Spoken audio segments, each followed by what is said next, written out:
Hello friends, कैसे हैं आप सब। मेरा नाम है धीरेन्द्र शुक्ला और स्वागत करता हूं आप सभी का हेलो धीरेन्द्र चैनल में। आज हम जावा प्रोग्रामिंग लैंग्वेज में मैथ क्लास के बारे में पढ़ने वाले हैं। MATH मैथ नाम की जो क्लास होती है ये हमें बहुत सारे प्री डिफाइंड फंक्शंस यानी कि पहले से बने हुए फंक्शंस प्रोवाइड करती है, जिनका यूज करके हम बहुत आसानी से मैथमेटिकल ऑपरेशंस को परफॉर्म कर सकते हैं। तो यहाँ पर हमें जो मैथ डॉट क्लास है वो जिन फंक्शंस को प्रोवाइड करती है, आज हम उनके बारे में पढ़ने वाले हैं। तो इनका क्या और कैसे यूज करना है, चलिए इसको समझते हैं। तो ज्यादा देर न करते हुए चलिए शुरू करते हैं।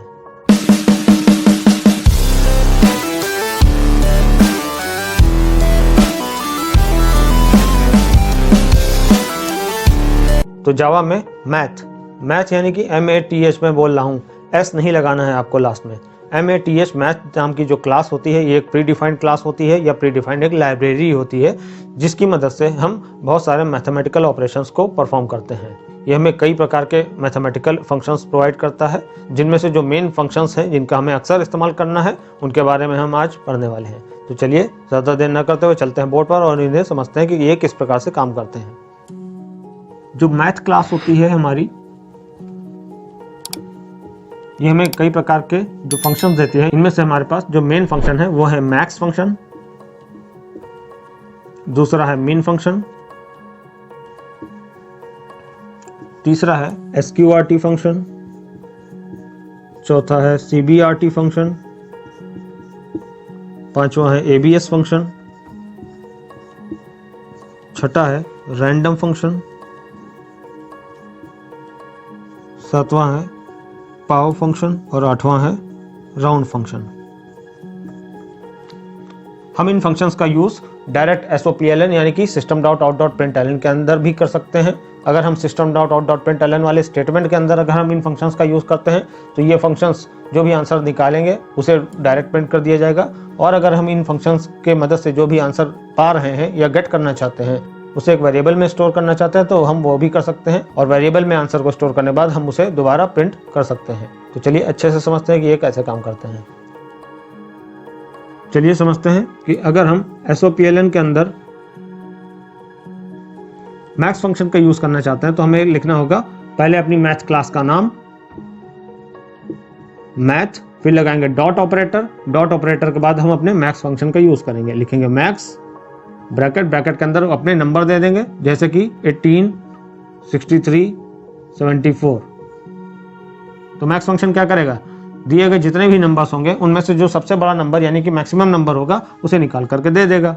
तो यहाँ पर क्या आउटपुट आना चाहिए, यहाँ पर तीनों नंबरों में 74 सबसे बड़ा है। तो इसी प्रकार से हम क्या करेगा 74 के द्वारा जो भी आंसर मिल रहा है उसे किसी वेरिएबल में स्टोर करना चाहते हैं। 74 जब आ जाएगा क्या करना होगा, उसे प्रिंट करके इसमें हम पहले एक वेरिएबल बना लेंगे फंक्शन के द्वारा जो भी हमें आंसर मिल रहा है हम उसे डायरेक्ट प्रिंट कर रहे हैं। और रेस्ट बराबर हम क्या कर देंगे, अपने मैथ फंक्शन को लगा देंगे, क्लास का नाम math.max और ब्रैकेट के अंदर 18, 63, 74। अब यहाँ पर SOPLN तो लगा नहीं है तो इसलिए दोबारा जो पैरेंथेसिस बंद हो रहा है वो वाला हमें पैरेंथेसिस नहीं लगाना है, तो हम यहाँ पर ऐसे ही बंद कर देंगे। तो यहाँ पर मैक्स फंक्शन इन तीनों में से सबसे बड़ा नंबर निकालेगा और इस पूरे की जगह पर यानी कि इस पूरे सिंटेक्स की जगह पर 74 जब आउटपुट के रूप में आ जाएगा तो 74 को इक्वल टू ऑपरेटर असाइन कर देगा रेस्ट नाम के वेरिएबल में, और हम बाद में अपने रेस्ट वेरिएबल को यहाँ पर प्रिंट कर सकते हैं SOPLN के अंदर। तो हम इस तरह से भी इसका यूज कर सकते हैं।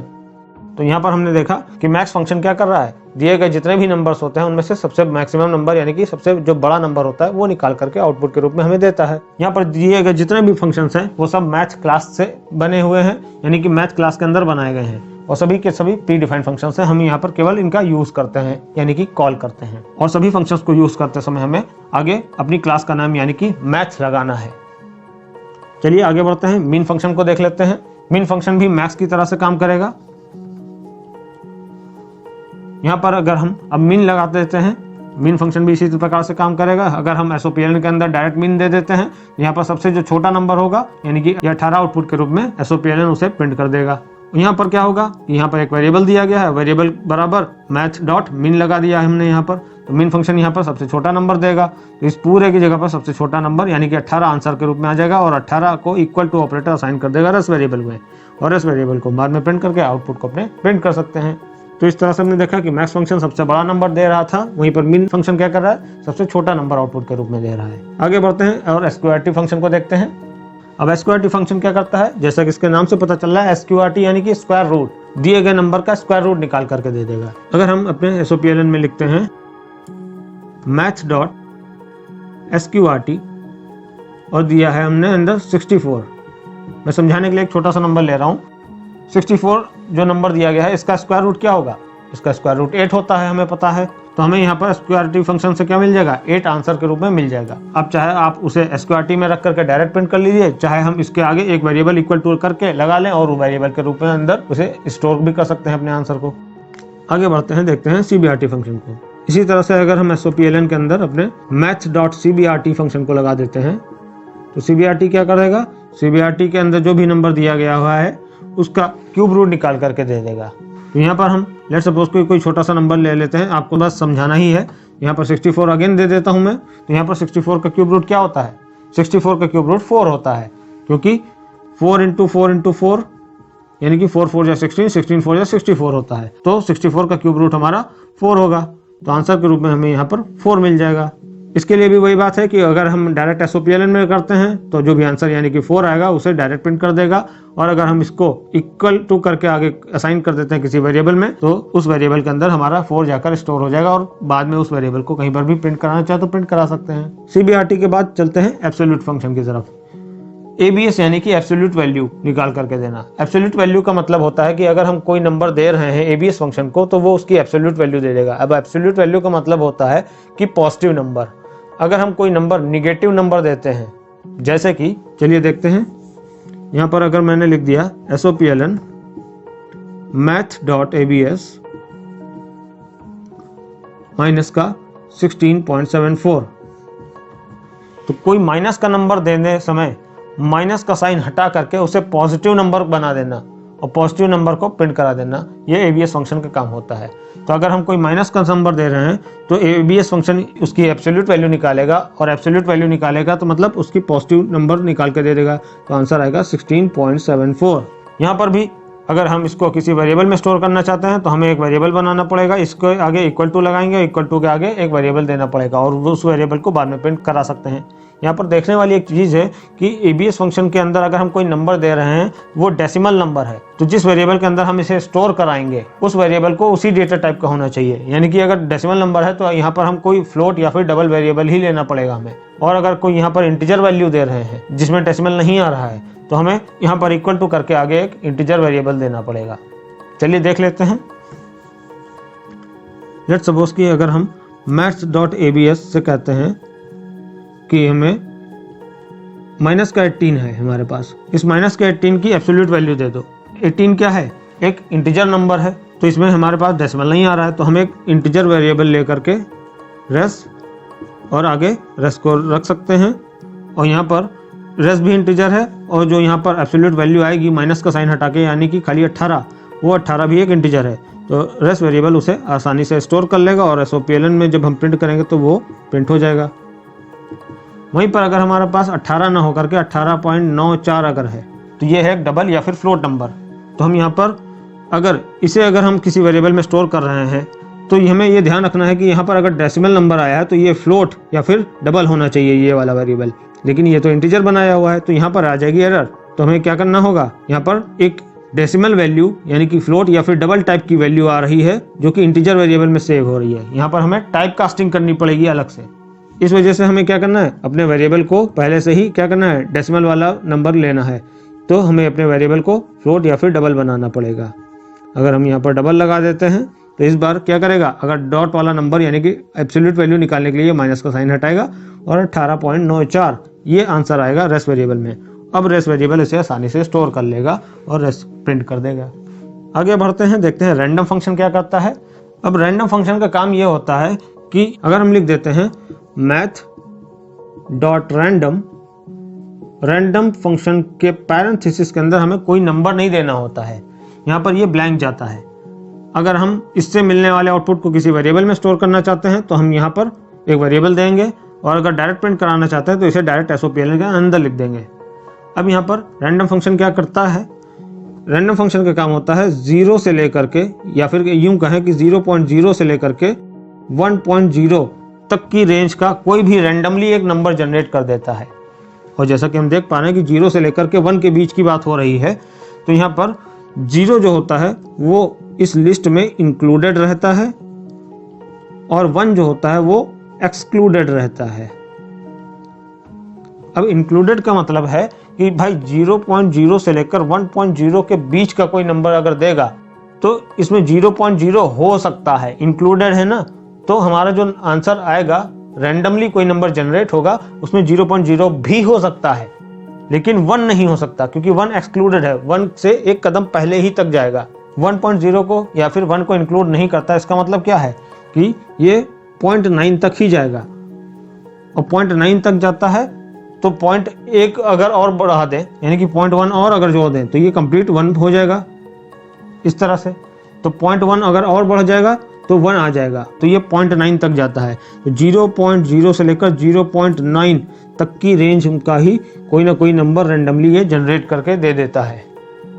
इसके अलावा हम इस फंक्शन की मदद से 1 से लेकर 100 तक का अगर कोई नंबर जनरेट कराना चाहते हैं तो हम वो भी काम कर सकते हैं। कोई ज़रूरी नहीं है कि हम 0.0 से लेकर के 1 के बीच का ही कोई ना कोई नंबर जनरेट कराएं। कोई डेसिमल नंबर ही जनरेट कराना कोई कंपलसरी नहीं है, हम किसी भी नंबर की रेंज को जनरेट करा सकते हैं। तो यहाँ पर 1 से लेकर के 100 के बीच का अगर हम कोई नंबर जनरेट कराना चाहते हैं तो हमें यहाँ पर क्या करना होगा, आइए ये भी देख लेते हैं। जैसा कि हमने यहाँ पर देखा कि अगर हम math.random डायरेक्ट ऐसे लगाते हैं तो क्या नंबर दे रहा था हमें, 0.0 से लेकर के 0.9 के बीच का कोई भी नंबर रैंडमली ये जनरेट करके हमें दे देता आउटपुट के रूप में। लेकिन अगर हम 1 से लेकर 100 के बीच में कोई भी आउटपुट चाहते हैं तो हमें क्या करना होगा। अब यहाँ पर देखने वाली बात है कि ये अगर नंबर जो जनरेट कर रहा है वो डेसिमल नंबर है, या अगर कोई भी नंबर रैंडमली ये जनरेट करता है 0.0 से लेकर 0.9 की रेंज का, तो वो उसमें डेसिमल होगा।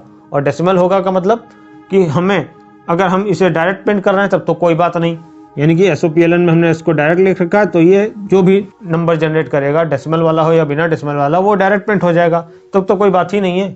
लेकिन अगर हम इसे SOPLN में ना लिख करके इससे जनरेट होने वाले नंबर को किसी वेरिएबल में अगर रख रहे हैं तो उस वेरिएबल का डेटा टाइप क्या होना चाहिए। भाई इससे जनरेट होने वाला नंबर क्या है, एक डेसिमल नंबर है, और डेसिमल नंबर को स्टोर करने के लिए फ्लोट या फिर डबल टाइप का एक वेरिएबल होना चाहिए। तो हमें ये ध्यान रखना है कि ये वेरिएबल भी फ्लोट या फिर डबल टाइप का लेना है। अच्छा, अब अगर हमें चाहिए 1 से लेकर 100 की रेंज का कोई नंबर, तो हम कैसे लिखेंगे, तो हमें लिखना होगा, ध्यान रखिएगा, यहाँ पर 1 से लेकर 100 के बीच का नंबर जो भी जनरेट होगा उसमें डेसिमल नहीं होगा, यानी कि वो एक इंटीजर नंबर होगा। तो हमें पहली चीज तो क्या करनी है, अपने इस फंक्शन को मल्टीप्लाई करना है किससे, 101 से। अब 101 क्यों, क्योंकि हमें बाय डिफॉल्ट 1 से चलना है और कहाँ तक जाना है, 100 तक जाना है। तो अगर हम 101 देंगे तो एक कदम पहले रुक जाएगा, जैसे कि यहाँ पर होता था, ये 1 तक जाता था तो 1 से एक कदम पहले रुक जाता था। उसी तरह से 101 देंगे तो एक कदम पहले यानी 100 तक ही जाएगा, और 1 से स्टार्ट करेगा बाय डिफॉल्ट, और इससे जो जनरेट होगा वो डेसिमल नंबर होगा। तो हमें क्या करना होगा, आगे एक्सप्लिसिट टाइप कास्टिंग करके इंट लगाना पड़ेगा, जिससे कि हमारा जो आंसर आएगा वो 1 से लेकर 100 के बीच का कोई नंबर रहेगा, उसमें डेसिमल नहीं आएंगे। इस तरह से हम यहाँ पर आगे एक वेरिएबल अगर दे रहे हैं तो वो वेरिएबल अब इंटीजर हो सकता है, क्योंकि हमने टाइप कास्ट कर दिया है अपने आंसर को इंटीजर में। टाइप कास्टिंग क्या होती है ये मैं आप लोगों को पहले वीडियो में बता चुका हूं, जिसमें मैंने एक्सप्लिसिट और इम्प्लिसिट टाइप कास्टिंग दोनों ही बताई थी। मैं उस वीडियो का लिंक आप लोगों को डिस्क्रिप्शन में दे दूंगा, आप लोग वहां से जा करके समझ सकते हैं कि ये टाइप कास्टिंग क्या होती है। तो उम्मीद करता हूँ रैंडम फंक्शन का यूज आप लोगों को अच्छे से समझ में आ गया होगा। आगे बढ़ते हैं, देखते हैं राउंड फंक्शन किस प्रकार से काम करता है। राउंड फंक्शन क्या करता है, दिए गए नंबर को अपने नियरेस्ट इंटीजर में राउंड कर देता है। जैसा कि आप लोगों ने सीखा ही होगा कि अगर हम math.round लगाते हैं तो राउंड फंक्शन जिस भी नंबर को हम देते हैं कि 75.63 जैसे हमने दिया, तो इस फंक्शन को नियरेस्ट इंटीजर में राउंड कर देगा। राउंडिंग करना आप लोगों को स्कूल में सिखाया ही गया होगा कि डेसिमल के बाद का हिस्सा अगर हम राउंड करना चाहते हैं तो डेसिमल के बाद हम देख रहे हैं कि 0 से लेकर के 49 के बीच की कोई संख्या है, या फिर 50 से लेकर के 99 के बीच की कोई संख्या है। और वहीं पर अगर डेसिमल के बाद यहाँ पर सिंगल डिजिट नंबर होता, लेट सपोज कि 6 होता, तो यहाँ पर हम ये देखते हैं कि 0 से लेकर 4 के बीच की संख्या है या फिर 5 से लेकर के 9 के बीच की संख्या है।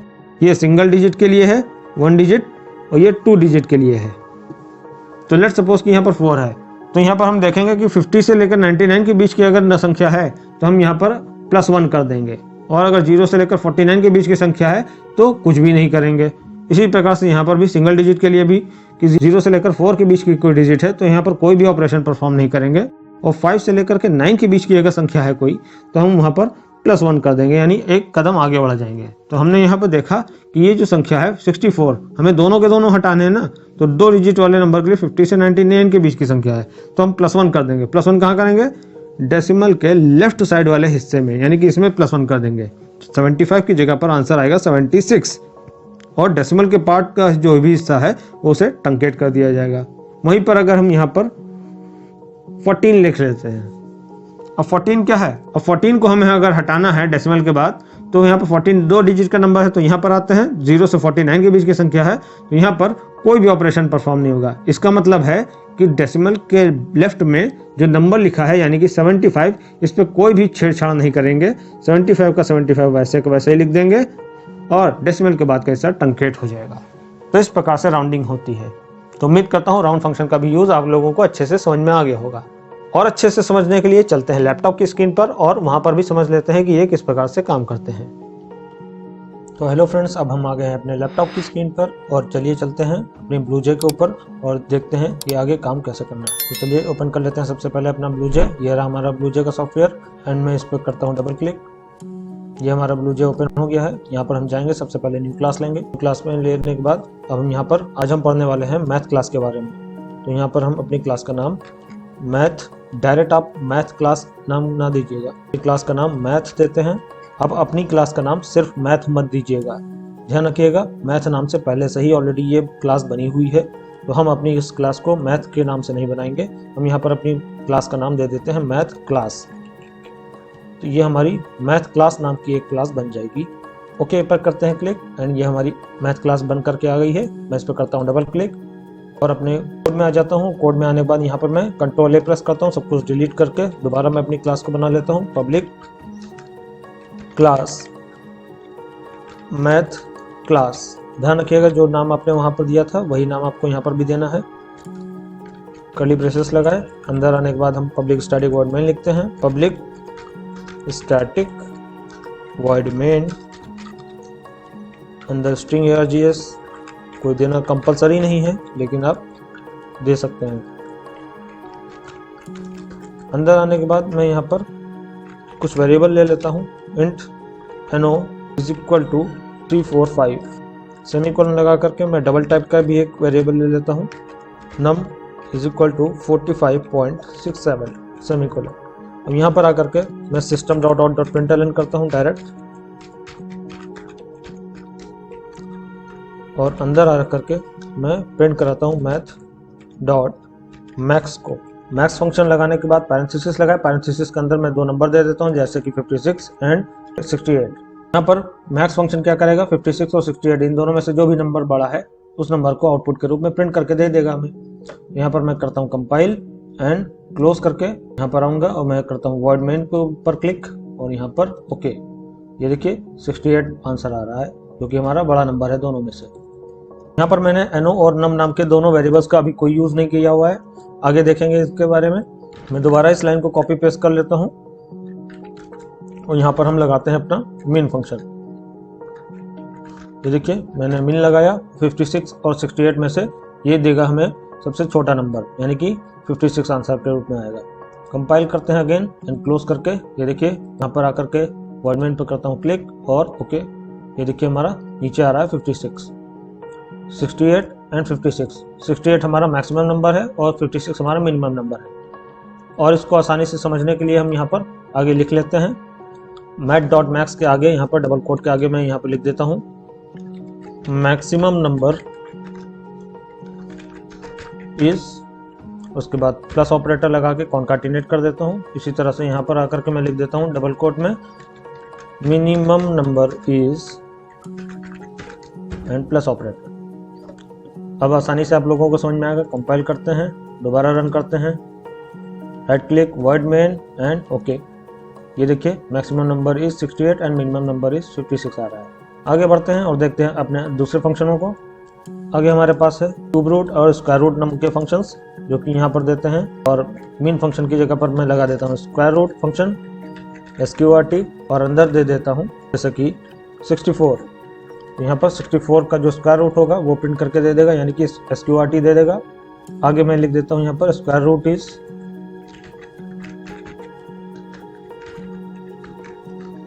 और इसी प्रकार से क्यूब रूट भी यहीं पे प्रिंट करा लेते हैं। स्क्वायर रूट को मैं कर देता हूँ क्यूब रूट और यहाँ पर SQRT की जगह पर लगा देता हूँ CBRT फंक्शन। तो SQRT क्या करेगा, 64 का जो स्क्वायर रूट है वो प्रिंट करके देगा और यहाँ पर CBRT क्या करेगा, 64 का जो क्यूब रूट है वो निकाल करके देगा। चलिए कंपाइल करते हैं एंड क्लोज पे करते हैं क्लिक, राइट क्लिक करते हैं, वर्ड मेन लेते हैं एंड ओके पे करते हैं क्लिक। ये देखिए स्क्वायर रूट हमारा 8.0 आ रहा है और क्यूब रूट हमारा 4.0 आ रहा है। 0.0 में आंसर इसलिए आ रहा है क्योंकि स्क्वायर रूट और क्यूब रूट करने पे जो आंसर आता है वो डबल टाइप का आता है, यानी कि डेसिमल नंबर आता है हमारे पास। कट करते हैं और वापस आते हैं अपनी क्लास के अंदर। इसके बाद हम चलते हैं आगे, देखते हैं अब हमें प्रिंट करना है राउंड फंक्शन को। राउंडेड वैल्यू इज और यहाँ पे लगाते हैं अपना राउंड फंक्शन। राउंड फंक्शन देने के बाद हम अंदर एक वैल्यू दे देते हैं 64.56 लेट्स सपोज। तो यहाँ पर 64.56 को राउंड करके देखते हैं क्या वैल्यू देता है ये। कंपाइल करते हैं, क्लोज करते हैं एंड वर्ड मेन पे करते हैं क्लिक, ओके। और ये देखिए 65 हमारा आंसर आ रहा है। राउंड करके इसने डेसिमल पार्ट को ट्रंकेट कर दिया है। ध्यान दीजिएगा कि ये जब राउंड कर रहा है तो देखिए 65 आंसर क्यों आया था, क्योंकि यहाँ पर 64.56 लिखा हुआ है। जैसा कि मैंने आप लोगों को समझाया था कि यहाँ पर 0 से लेकर 49 के बीच का कोई संख्या होती डेसिमल के बाद, तो 0 से 49 के केस में हमारा आउटपुट 64 ही आता, यहाँ पर +1 नहीं होता।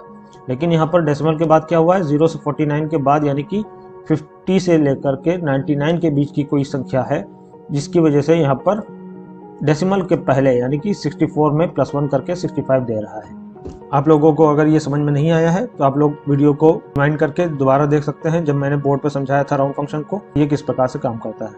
वहीं पर अगर मैं 56 की जगह पर यहाँ पर कर देता हूँ 36, तो अब देखिए 36 क्या है, 0 से 49 के बीच में ये संख्या है और यहाँ पर +1 नहीं होना चाहिए 64 में, तो हमारा आंसर 64 का 64 ही आना चाहिए। अगेन कंपाइल करते हैं, क्लोज करते हैं एंड राइट क्लिक करके वर्ड मेन एंड ओके पर करते हैं क्लिक। ये देखिए आंसर हमारा 64 आ रहा है। आगे बढ़ते हैं, डबल क्लिक करते हैं अपनी क्लास पर, यहाँ पर आकर के दोबारा पेस्ट करता हूँ और दोबारा पेस्ट करके हम यहाँ पर देखते हैं रैंडम फंक्शन को। यहाँ पे लिखते हैं रैंडम नंबर इज और यहाँ पर लगा देते हैं अपने रैंडम फंक्शन को। और रैंडम फंक्शन के अंदर हमें ब्लैंक पैरेंथेसिस देना है। अब देखते हैं कि क्या ये रैंडम नंबर जनरेट करता है। जैसा कि मैंने बताया था रैंडम फंक्शन क्या करता है, 0.0 से लेकर के 0.9 यानी कि 1 से लेस देन तक की कोई भी रेंज का एक नंबर करके दे देता है रैंडमली। तो हम कंपाइल पे करते हैं क्लिक एंड क्लोज करते हैं एंड यहाँ पर आकर के वर्ड मेन एंड ओके पे करते हैं क्लिक। ये देखिए हमारा कोई भी एक रैंडम नंबर 0.14 करके इस तरह से एक लंबा सा नंबर जनरेट हो गया है। और यहीं पर मैं आप लोगों को ये भी दिखा देता हूँ कि यहाँ पर रैंडम फंक्शन से अगर 1 से लेकर के 100 के बीच का कोई रैंडम नंबर जनरेट करना है तो क्या करेंगे, मल्टीप्लाई बाय 101 कहा था मैंने, और यहाँ पर आगे हम टाइप कास्टिंग कर देंगे इंट में, जिससे कि हमारा डेसिमल वाला नंबर ना आए। टाइप कास्टिंग करने के बाद हम आगे करते हैं कंपाइल पर क्लिक और क्लोज करते हैं और देखते हैं कि 1 से 100 के बीच का कोई नंबर आता है या नहीं। ये देखिए 0 आ रहा है। इससे तो हमारा काम नहीं बना, यानी कि 1 से लेकर 100 के बीच का कोई भी रैंडम नंबर जनरेट नहीं हुआ। तो देखते हैं कि क्या गड़बड़ी है। यहाँ पर मैं अपने इस फंक्शन को यहाँ से कर लेता हूँ कट। यहाँ पर एक वेरिएबल लिख देते हैं रेस नाम का और रेस वेरिएबल को ऊपर दे देते हैं यहाँ पर इंटीजर के आगे। क्यों? क्योंकि हम यहाँ पर जनरेट करने जा रहे हैं कोई इंटीजर नंबर 1 से 100 के बीच का, तो जो जनरेट होकर के आने वाला आंसर है वो भी एक इंटीजर होगा, इसलिए हमने इंटीजर के आगे रेस को डिक्लेयर कर रखा है। और नीचे आकर के रेस बराबर अपना वो फंक्शन लगा देते हैं और लास्ट में लगा देते हैं सेमीकोलन। अब हमारा ये जो मैथ.रैंडम फंक्शन जनरेट करेगा एक नंबर जो कि हमारा इंटीजर टाइप का होगा, उसे हम स्टोर कर रहे हैं रेस वेरिएबल के अंदर। और रेस वेरिएबल भी हमने इंटीजर ले रखा है क्योंकि जो आंसर हमारा आ रहा है वो भी एक इंटीजर है, इस वजह से ये भी एक हमारा इंटीजर वेरिएबल है और इस इंटीजर वेरिएबल को यहाँ पर कर रहे हैं प्रिंट। चलिए अब देखते हैं कि हमारा नंबर जनरेट होता है या नहीं। राइट क्लिक करते हैं, वर्ड मेन पर करते हैं क्लिक और ओके पर करते हैं क्लिक। ये देखिए हमारा अभी भी नंबर नहीं जनरेट हुआ है। तो यहाँ पर हम देख सकते हैं कि हमारा आउटपुट अभी भी नहीं आया। तो यहाँ पर हम गलती क्या कर रहे हैं, गलती हम ये कर रहे हैं कि ये जब हम math.random फंक्शन लगा रहे हैं और मल्टीप्लाई बाय 101 कर रहे हैं तो यहाँ पर ये बन जाता है ऑपरेशन। यहाँ पर math.random फंक्शन और 101 इन दोनों नंबरों का मल्टीप्लाई हो रहा है, तो ये एक ऑपरेशन हो रहा है, इस वजह से हमें इसको ब्रैकेट में करना पड़ेगा। हम इसको ब्रैकेट के अंदर कर देते हैं और यहाँ पर भी एक लगा देते हैं ब्रैकेट। तो अब ये जो ऑपरेशन परफॉर्म होगा उससे एक नंबर मिलेगा और वो जो फाइनली नंबर मिलेगा उसे इंटीजर टाइप में कन्वर्ट कर देगा, तब जाकर के रेस्ट वेरिएबल में स्टोर कर देगा और फिर हम रेस्ट वेरिएबल को प्रिंट कर देंगे। ये हमारी एरर थी जो हम ध्यान नहीं दे रहे थे, जिसकी वजह से हमारा आंसर नहीं आ रहा था। चलिए वापस कंपाइल करके देख लेते हैं। कंपाइल पे करते हैं क्लिक एंड क्लोज करते हैं। मैथ क्लास के ऊपर राइट क्लिक करते हैं, वॉइड मेन एंड ओके पे करते हैं क्लिक। ये देखिए हमारा एक रैंडम नंबर 82 जनरेट हो गया है। अगेन मैं रन करके दिखा देता हूँ। दोबारा मैं रन करता हूँ, वॉइड मेन एंड ओके पे क्लिक। ये देखिए रैंडमली हमारा 31 नंबर जनरेट हो रहा है। तो इस प्रकार से हम अपने रैंडम फंक्शन का भी यूज़ कर सकते हैं। तो इस प्रकार से हम अपने रैंडम फंक्शन की मदद से 1 से लेकर 100 तक के नंबरों का भी कोई भी रैंडम नंबर जनरेट करा सकते हैं। अब यहाँ पर ये चीज़ तब भी काम करेगी जब हम यहाँ SOPLN के अंदर इसको कर देते हैं, कोई वेरिएबल नहीं लेते हैं। मैं इसको कट कर लेता हूँ यहाँ से और इसको हटा देता हूँ। अब हमें रेस्ट वेरिएबल की कोई ज़रूरत नहीं है और नीचे भी आके कर लेते हैं। यहाँ पर रेस्ट वेरिएबल की जगह पर हम इसको पेस्ट कर देते हैं। चलिए देखते हैं यहाँ सर कि यहाँ से चल रहा है कि नहीं। क्लोज करते हैं and right click, void main and okay. ये देखिए 2 हमारा रैंडम नंबर एक जनरेट हुआ। तो इस प्रकार से हम अपने रैंडम फंक्शन को यूज़ कर सकते हैं। इसी तरीके से आगे देख लेते हैं। मैं इस लाइन को कर लेता हूँ कॉपी। आगे हमारे पास है ABS फंक्शन जो कि एब्सोल्यूट वैल्यू को प्रिंट कर रहा था। यहाँ पर मैं लिख लेता हूँ सबसे पहले एब्सोल्यूट और अपने राउंड फंक्शन की जगह पर लगा देता हूँ ABS फंक्शन और यहाँ पर दे देता हूँ कोई माइनस का नंबर। जो भी नंबर मैंने माइनस का दिया हुआ है ये उसे पॉजिटिव नंबर में कन्वर्ट करके दे देगा। कंपाइल पे करते हैं क्लिक एंड क्लोज करते हैं, राइट क्लिक करते हैं, वॉइड मेन एंड ओके। ये देखिए एब्सोल्यूट वैल्यू 64.36 आ रही है, यानी कि हमारा माइनस का सिंबल हट गया है। वहीं पर अगर हम कोई पॉजिटिव नंबर देते तो क्या होता, अगर हम पॉजिटिव नंबर देते हैं तब भी हमारा ये पॉजिटिव का पॉजिटिव ही रहता, कोई पॉजिटिव का निगेटिव नहीं बन जाता है। ABS कभी कन्वर्जन नहीं करता, यानी अपोजिट आंसर नहीं देता है कि प्लस का नंबर आप दे रहे हैं तो माइनस में दे देगा और माइनस दे रहे हैं तो प्लस में दे देगा। इसका काम सिर्फ माइनस के नंबर को प्लस में करना होता है, यानी कि एब्सोल्यूट वैल्यू देना होता है। कंपाइल पे अगेन क्लिक करते हैं। क्लास हमारी कंपाइल हो गई है सक्सेसफुली और क्लोज पे करते हैं क्लिक एंड दोबारा देख लेते हैं। ये देखिए हमारा 64.36 अभी भी आंसर आ रहा है। चलिए नेक्स्ट फंक्शन की तरफ बढ़ते हैं। नेक्स्ट फंक्शन हमारा क्या है, नेक्स्ट है हमारे पास पाव फंक्शन। तो हम यहाँ पर लिख लेते हैं सबसे पहले पाव यानी कि पावर। यहाँ पर लगाते हैं पाव POW और यहाँ पर 2 नंबर देने होंगे हम। यहाँ पर जैसे देता हूँ मैं 3,5। तो यहाँ पर 3 हमारा बेस है और 5 हमारी पावर है, तो 3 की पावर 5 हो जाएगा। तो 3 की पावर 5 क्या होगा, 3 × 3 × 3 × 3 × 3 यानी कि 5 टाइम्स 3 का मल्टीपल। कंपाइल करते हैं एंड क्लोज पे करते हैं click and void main and okay. ये देखिए पावर इज 243 हमारा आंसर आ रहा है। यहाँ पर हम देख सकते हैं कि जो पावर का आंसर आ रहा है वो फ्लोट या फिर एक डबल वैल्यू है। इसी तरह से एब्सोल्यूट वैल्यू भी जो आ रही है वो भी एक डबल वैल्यू है और क्यूब रूट और स्क्वायर रूट भी हमारे डबल आंसर दे रहे हैं, यानी कि डेसिमल नंबर का आंसर दे रहे हैं। तो यहाँ पर हमें ये ध्यान रखना है कि अगर हम यहाँ पर डायरेक्ट कोई नंबर ना दे करके ऊपर दिए गए वेरिएबलों की वैल्यू का यूज़ करते हैं, जैसे कि अगर हम अपने इन फंक्शनों का यूज़ डायरेक्ट SOPLN में ना करके किसी वेरिएबल में रख करके तब हम उसको प्रिंट करना चाहते हैं, तो हमें वो वेरिएबल हमें ध्यान रखना है कि अगर हमारा स्क्वायर रूट और क्यूब रूट जो फंक्शंस हैं, यानी कि ये दोनों फंक्शंस हमारे डबल में आंसर दे रहे हैं, तो इन फंक्शनों के आगे जिस वेरिएबल को हम लिखेंगे, यानी कि इन फंक्शंस के द्वारा रिटर्न किया जाने वाला जो आंसर होगा वो भी डबल होगा। तो आगे जो वेरिएबल हमें रखना है जिसमें हम इनके आंसर को स्टोर कराना चाहते हैं उसको भी डेटा टाइप डबल होना जरूरी है। अगर हम उसे इंट में रखेंगे तो वहाँ पर एरर आ सकती है। मेरा कहने का क्या मतलब है मैं आप लोगों को समझा देता हूँ। जैसे कि मैं यहाँ पर SQRT फंक्शन को यहाँ से कर लेता हूँ कट, और कट करने के बाद मैं यहाँ पर एक एक्स्ट्रा वेरिएबल ले लेता हूँ, जैसे कि ANS नाम का ले लिया वेरिएबल। ANS यानी कि आंसर का शॉर्ट फॉर्म है और इसको मैंने डबल बनाया है। तो यहाँ पर ans करके इक्वल टू करके आगे मैं यहाँ पर लिख देता हूँ अपने फंक्शन को। अब हमारा math.sqrt फंक्शन 64 को स्क्वायर रूट निकालेगा और जो भी स्क्वायर रूट आएगा उसे ans नाम के वेरिएबल में सेव कर देगा। अब क्योंकि हमारा जो स्क्वायर रूट आ रहा था वो डेसिमल में आ रहा था, यानी कि डबल नंबर आ रहा था, इस वजह से हमने अपने वेरिएबल को, जो वेरिएबल हमारा आंसर को सेव कर रहा है, यानी कि ये ans वेरिएबल, हमने इसको डबल बनाया हुआ है क्योंकि हमारा आंसर भी डबल आ रहा है। अब हम यहाँ पर ans को प्रिंट करा सकते हैं इस तरह से।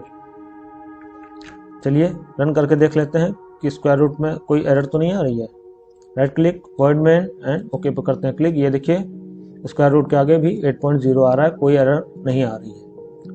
वहीं पर अगर मैं अपने ans वेरिएबल को यहाँ पर डबल ना बना करके इंटीजर बनाता, जैसे कि मैं यहाँ पर हटा देता हूँ अपने आंसर को, ऊपर ले जा करके कॉमा करके यहाँ पर ans कर देते हैं, देखते हैं कि अब क्या होता है।